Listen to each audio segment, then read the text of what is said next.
guys, welcome back to my channel. In today's video, I'm going to be doing a thumbnail tutorial. And I get a lot of comments saying like, oh, I love your thumbnail is so cute and stuff. So I thought I might as well make another thumbnail tutorial since I haven't made one for like a year now. So yeah, this is my character for the Sage Diaries. She is a new roleplay that I have started. So yeah, make sure to subscribe, and without further ado, let's get started. Alright you guys, so the first thing I'm going to do is change the house so it can be more cozy and aesthetic to fit the theme.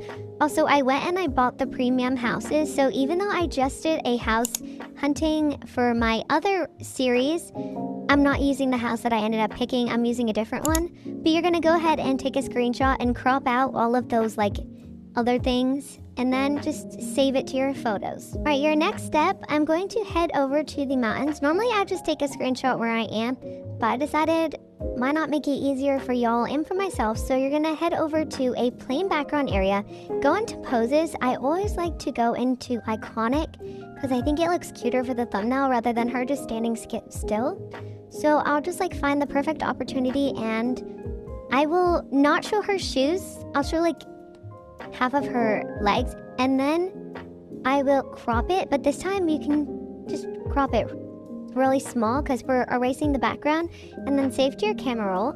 And then one of the locations she stops at is Starbucks, so you're going to do the same thing, take a screenshot and then just crop everything out. Alright you guys, now the next location she goes to is the nail salon, so I'm going to go ahead and do the exact same thing. I'm just going to take a screenshot, and then I'm going to save the photo to my camera roll. And then lastly, I changed her outfit, and she's just going to go and watch the sunrise.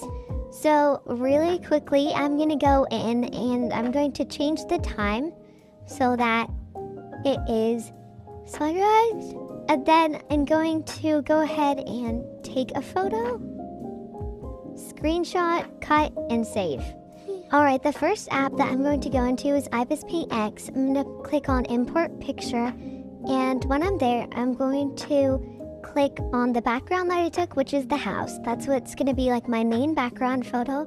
And when I'm in, I'm going to click Cancel, and then on the left side, I'm going to click Filters, and then go to Gaussian Blur, where I'm going to make the radius 10, and then I'll click on whatever that thing is. I have arrows pointing to everything. Go into camera roll and then import my character, which is Sage, and just like make the size the way I want it to be. Okay, once I've done that, I will click Magic Wand and then select the background, click the eraser, and then click up there, click Remove Selection Layer, and then go over with an eraser on any of the spots it might have missed, like that. There are quite a bit of spots, but it's only because there are a bunch of gaps in her hair and stuff. Anyways, next you're going to go over to Brush, change the color to white, and then you're going to make a border around. Now I know there are easier ways to do it, but I find that when I trace it, it looks better than using anything else.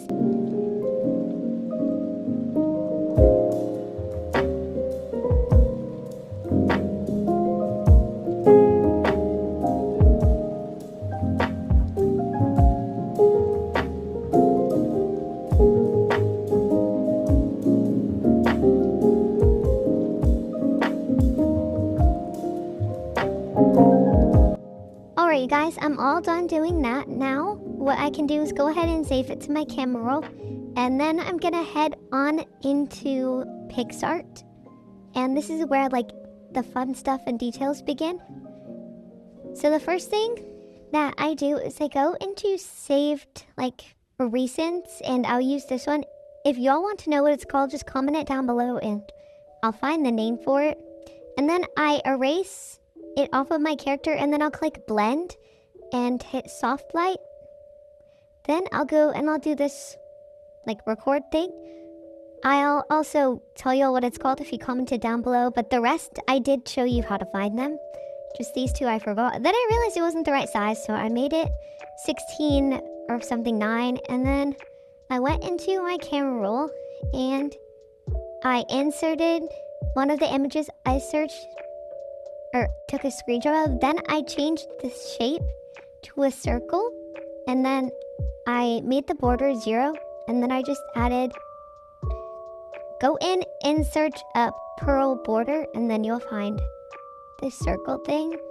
And then I did the same thing for the rest. I probably explained it really badly. Then I searched up Berry Avenue logo, and I took the logo and put it on the bottom right of the screen. I do that on all my thumbnails, and I think it looks pretty good and aesthetic. And then I searched up Starbucks because she went and she got coffee, and I found the coffee that I liked for the thumbnail, and I put it there. And then I did the same thing with a bunch of other stuff. She got ready and had like an everything shower, so I put some like skincare and stuff down, like this Glow Recipe toner and stuff, and I put it the way I liked it. And then I got a bit more of some stuff as well and just placed it the way that I liked. And then I clicked overlay, and if you scroll down just a little bit, eventually you'll start finding the like ones that I use frequently and like ones that you can use. I always use this like 4 teardrop thing. I don't know what it's called. I put it around my character like that. And then I can say this to my camera roll, and I'll go back into Ibis Paint, and then I'll delete the old project and import a new one because I think it looks better to have all of the ones done. And click original and then cancel. And then create a text and write whatever your video may be, and then just change it to the color you like. I love doing this. I think it looks so cute and so aesthetic. And I always tend to do pink. And then I'll put it the way that I want it to be, or like where I want it to be. And then I'll do the same thing for the second like words, the second text box. I like to have more than one because I think it looks better. And then you can save your image. Then you're going to head over to Wink and click Quality Restoration. Or, yeah, I think that's what it's called. And then do the highest one and import your photo there. It'll take a little bit, but it makes the quality so much better. You might not see that big of a difference, but in real life, it looks so much better than like what it did before. And then that's basically it. That's how it turned out. Anyways, thank you guys so much for watching. I had so much fun making this video. And comment down below some more video ideas that you'd like to see. Make sure to like, comment, and subscribe, and I'll see you all in the next one. Bye!